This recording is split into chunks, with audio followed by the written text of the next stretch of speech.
थोडं तुझं थोडं माझं या मालिकेत आज आपण पाहणार आहोत. प्रभूंच्या घरातले सगळे घराच्या बाहेर अंगणात उभे असतात. तेजस गायत्रीच्या हातात त्याचं जॉबचं अपॉइंटमेंट लेटर ठेवतो. सगळ्यांना म्हणतो आज कृष्ण जन्माष्टमी जोरात साजरी झाली पाहिजे. तेजस गायत्रीला म्हणतो करूया ना वहिनी.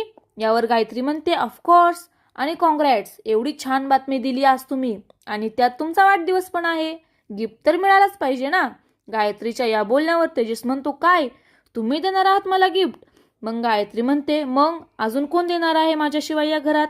यावर तेजस म्हणतो द्या द्या हा.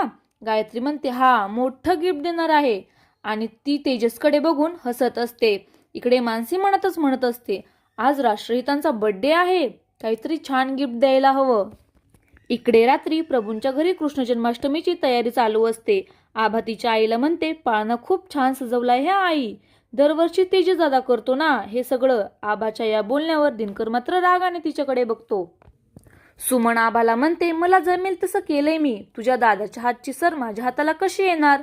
तसं सुमनचं लक्ष दिनकरवर जातं. सुमन आभाला म्हणते आबा तू शेजारच्या काकूंना निरोप दिलास ना? यावर आबा म्हणते हो आई, सगळ्यांना सांगितलंय.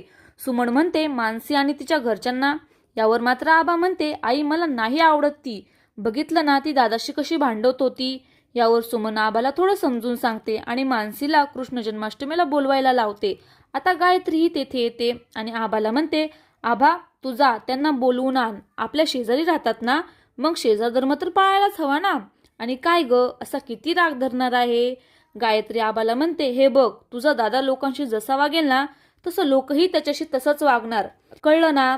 जशास तसे, जा बोलून आण आता. आता मात्र आबा उठते आणि मानसीला बोलवायला जाते.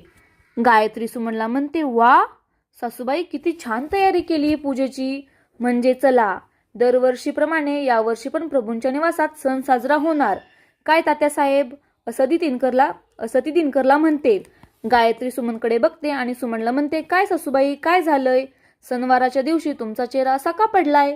गायत्री म्हणते अय्या मी पण काय, प्रभूंचा कृष्ण नाहीये ना घरात, वाढदिवस ना आज त्याचा, पण आज तुमच्या हाताने त्याला दहीपोळी नाही भरवता येणार ना. मी समजू शकते, मलाही मुलगा आहे, तुमचं दुःख मी समजू शकते. गायत्री सुमनचा हात हातात घेऊन म्हणते आज 12 वाजता कृष्ण जन्माष्टमी झाली ना, तुमच्या मुलाचा बर्थडे सेलिब्रेशन पण होणार, मी हा शब्द देते. गायत्री दिनकरकडे बघून म्हणते हा पण घराच्या बाहेर आ. यावर सुमन तर खूप खुश होते कारण तिच्या मुलाचा जन्मदिवस साजरा होणार आहे. आता पुढच्या भागात पाहूया मानसी आणि गायत्री तेजसला काय बर्थडे गिफ्ट देतात. असेच नवनवीन ट्विस्ट पाहण्यासाठी आपल्या चॅनलला सबस्क्राईब नक्की करा. हा भाग पूर्ण पाहिल्याबद्दल धन्यवाद.